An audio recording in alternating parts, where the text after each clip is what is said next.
Bonjour, dans cette vidéo, je vais vous présenter la manière de monter notre panneau didactique, notre simulateur pour un circuit électrique, dans ce cas ici, des fog lamps. Puis par-dessus, je vais vous montrer les différents tests qu'on va avoir à faire avec notre multimètre, soit de voltage, d'intensité et aussi de résistance. On va commencer comme suit. Là, présentement, votre panneau, j'ai déjà commencé un petit peu avant.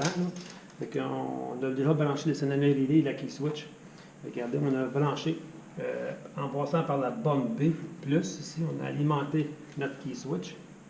Puis quand on va le mettre, notre key switch, la clé d'ignition à on, à ce moment-là, notre courant va traverser, va alimenter notre solenoid relay. Votre solenoid relay a une bonne masse, et ça va fonctionner comme ça pour alimenter justement votre panneau de fusible, votre fuse box. On va commencer justement à partir de notre fuse box. On choisit une fuse box, une fusible. On va le brancher directement à un interrupteur. Je m'en viens ici avec un interrupteur assez simple, à deux positions. Je vais sortir de l'interrupteur. Je vais alimenter la bobine de mon relais Bosch par la borne 86.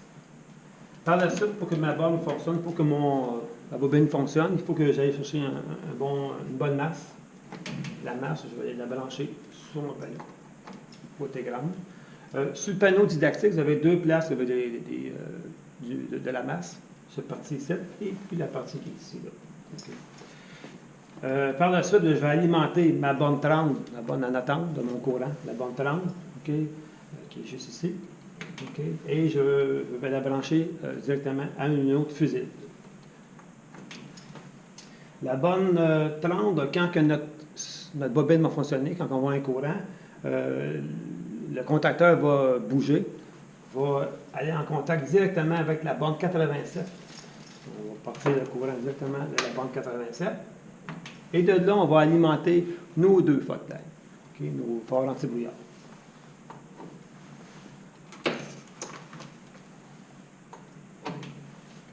Présentement, j'ai des branches en parallèle. Là, j'ai part directement de mon relais. Je pourrais aussi arriver de partir d'une lumière et à l'autre. Ça pourrait faire l'affaire aussi. Il me reste juste deux choses. Les fils de masse pour mes deux lumières. Pour que ça fonctionne. S'il n'y a pas de fil de masse, ça ne fonctionnera pas.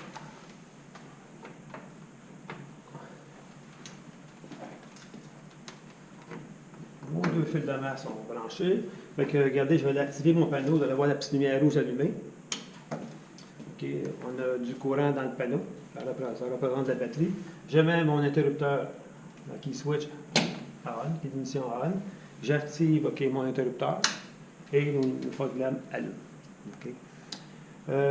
Par la suite, on va faire nos tests avec le multimètre. Test de résistance, test de voltage et test aussi d'intensité. On va commencer avec les tests de résistance. Tests de résistance, la première chose à faire avant de faire des tests de résistance, il faut valider que vos fils de test lead sont bons, en bon état. Alors, on fait juste le mettre en la position oméga. En passant, vos fils, on peut les enlever comme on veut. Le fil noir est toujours dans la position comme. Et puis le fil rouge pour la résistance ou pour le voltage va dans la position V. On peut valider que le fil est bon. Regardez, je vais toucher les deux ensemble. On a 0.2 ohms. Votre fil est bon, est en bonne condition. Maintenant, si je veux prendre la résistance, exemple, du coil de la bobine du relais, très important, il faut que je désactive le circuit. Il faut que je désactive le circuit, puis en plus, il faut qu'il soit même isolé. Donc, on va dire, il faut débrancher nos deux fils. On débranche nos deux fils, et de là, on peut prendre justement notre résistance de notre coil. Ça joue souvent en alentour de 91, 79, 81, ça joue vraiment là-dedans. Les résistances, ils seraient bonnes à ce moment-là.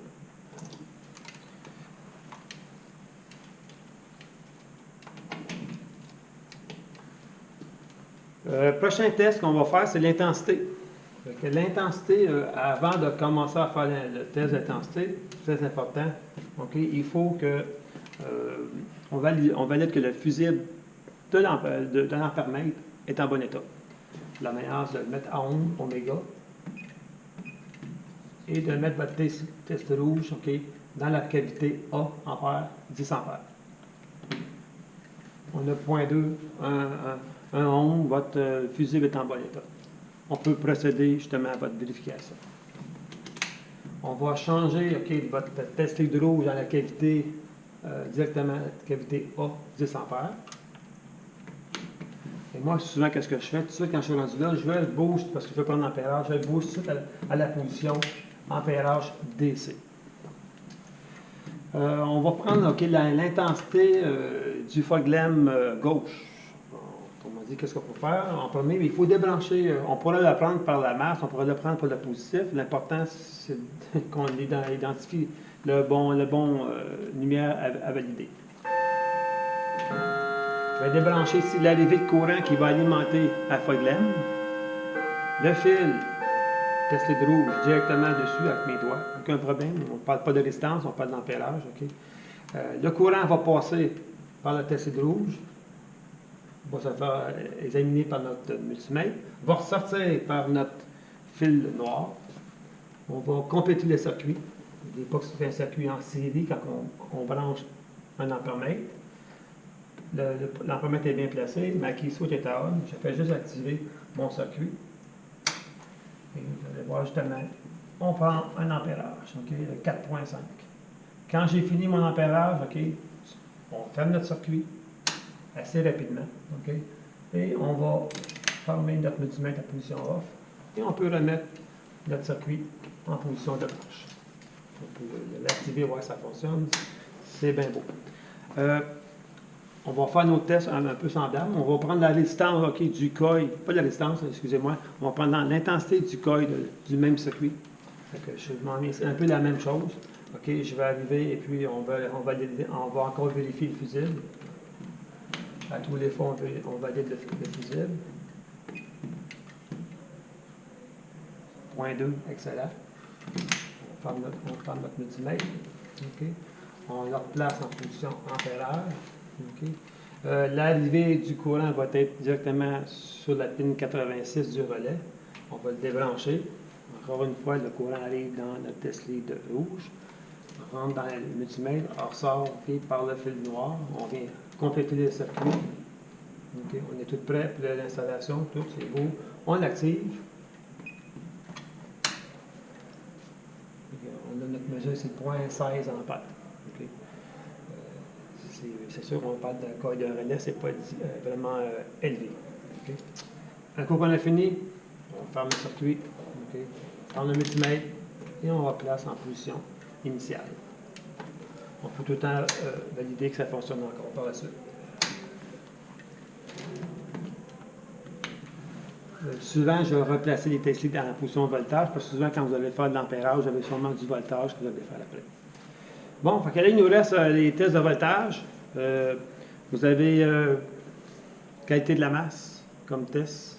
Vous allez avoir alimentation, voltage d'alimentation. Vous allez avoir chute de tension, deux types de chute de tension. Chute de tension de branchement, chute de tension de consommation. Consommation, c'est des consommateurs, donc des lumières, des solénoïdes, des moteurs électriques. Tout ce qui peut consommer normalement, sa job, c'est de consommer. On va les appeler les chutes de tension de consommation. Si on y va avec les chutes de tension de branchement, à ce moment-là, ça va être des chutes de tension sur des fils, des contacteurs, des disjoncteurs, tout ce qui est pont conducteur. C'est un peu comme ça qu'on peut voir la différence.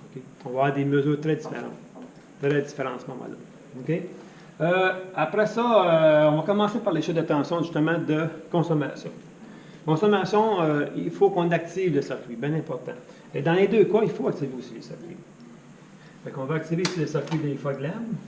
On est en voltage. C'est important de mettre en voltage DC.